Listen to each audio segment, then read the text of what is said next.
Well, for months, in the wake of the train derailment in East Palestine, Ohio, residents have been complaining about a variety of health issues they believe stem from that incident.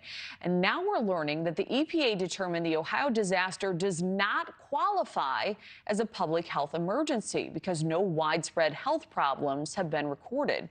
NewsNation's Rich McHugh has been following this story since the very beginning. He joins us live now with more. Rich? Hi, Kelly. Yeah, the troubling thing is that we're getting these documents through Freedom of Information Act, which is a FOIA request. And basically, we're learning that the EPA made a decision not to declare a public health emergency just 3 weeks after the officials there burned these train cars. The email in question is from Robert Kaplan, an EPA attorney, in an email with the EPA PR. When asked whether a document telling Norfolk Southern to clean up the contamination should include anything about medical benefits, he writes, "Agree with you, Jeff. The issue of declaring a public health emergency is a difficult one. We have the authority, but have only used it once in Libby, Montana.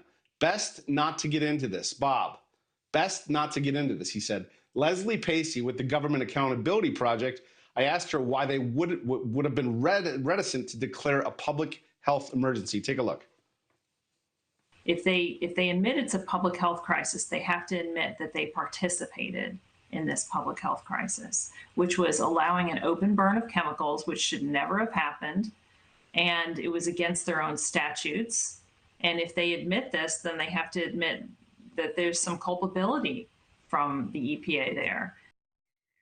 But here's the thing. The EPA made this decision not to declare a public health emergency on February 20th, less than 3 weeks after the burning of the tank cars, and after they had already found dioxins at the site of the burn. We went to Libby, Montana last fall, a town poisoned by asbestos in the mine, but the EPA didn't declare a public health emergency there until decades later. But in East Palestine, the initial testing done at the derailment site shows the presence of dioxins, the most carcinogenic compounds on the planet. And in June, CDC Dr. Arthur Changen gave residents there a very sober assessment. One thing that we can agree on, the exposure happened. It happened. We have symptoms. It's documented. Yet no government agency, not the EPA or the CDC, have tested residents' health. One independent group has, Erin Haynes from the University of Kentucky. She tested 400 residents who live within a mile of the burn. Take a look.